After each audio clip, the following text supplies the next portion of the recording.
Dear members of our political and geopolitical family, dear fellow Europeans, it is my great pleasure, honor, and responsibility to address you here in Bucharest in the times of unprecedented challenges. We, Europeans, are currently facing the biggest geopolitical threats and dangers to our security, our way of life, the democratic principles and values since the Second World War. At the moment, we have a huge privilege not to stand in the first front lines under rain of bullets, bombs, and missiles, and not to lie down in the first rows of trenches. This privilege is brought to us by heroic sacrifices of Ukrainians, both military and civilian, men and women, children and elderly ones.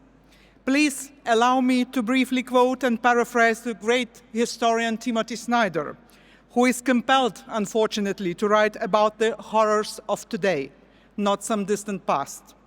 Ukrainians have shown that a genocide can be halted with the right kind of help. When we cut off that help, we enable genocide to proceed. This is not only a horror in itself, but a precedent. The resistance of Ukrainian armed forces and Ukrainian civil society is holding back every form of modern catastrophe.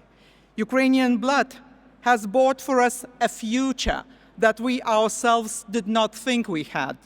After 2 years, too many of us take this for granted. But if we decide not to help Ukrainians, disorder will ensure and prosperity will collapse. So how we address this challenge and existential threat will not only defy the European security for foreseeable future, but I'm sure global security as well. There is no coincidence that dictators and autocrats all over the globe, from Belarus to Iran and North Korea, are closely watching and analyzing our actions, decisiveness, and solidarity, or sometimes lack of both. They are not only making adjustment to their own strategies and future aggressive plans, but already cooperating very intensively and helping and empowering Putin's regime to continue aggression and occupation, torture, war crimes, genocide against Ukrainians. Partners in crime are weaponizing energy, information, food, even elections inside our democracies.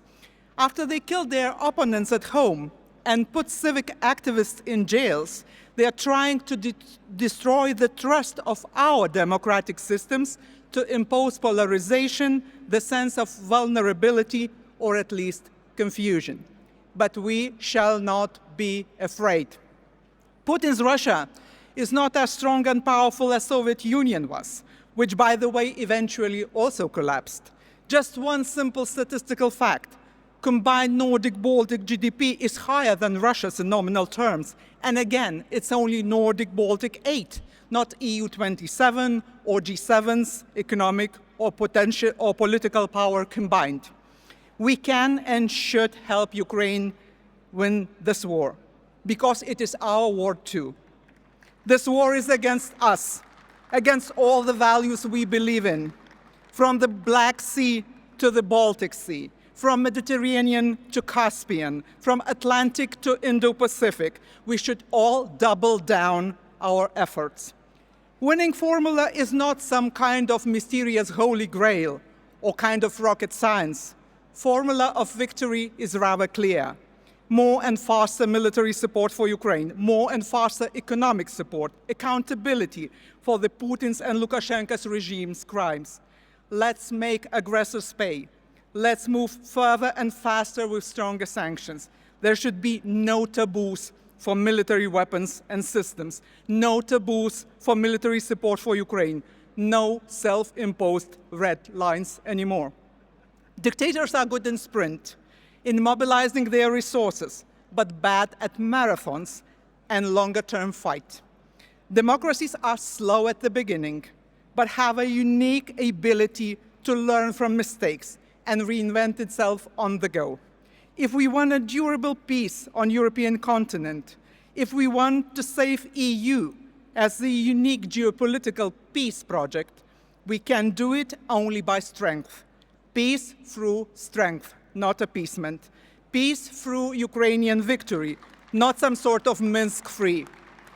Peace through integration of Ukraine to NATO and EU alongside Moldova, Western Balkans and South Caucasus, alongside democratic and European Belarus. We in the Baltics, or at least in Lithuania and in our Conservative Party, sometimes look into past and long for Churchill's, Adenauer's, Reagan's, or at least George Kennan's. However, I'm more than sure that with Manfred, Roberta, Ursula, Donald, and other great colleagues, we have a great leadership that is up for the task to lead winning Europe. Europe that is strong, prosperous, enlarging, innovative, able to defend itself and other democracies, able to win elections, but more importantly, geopolitical victories.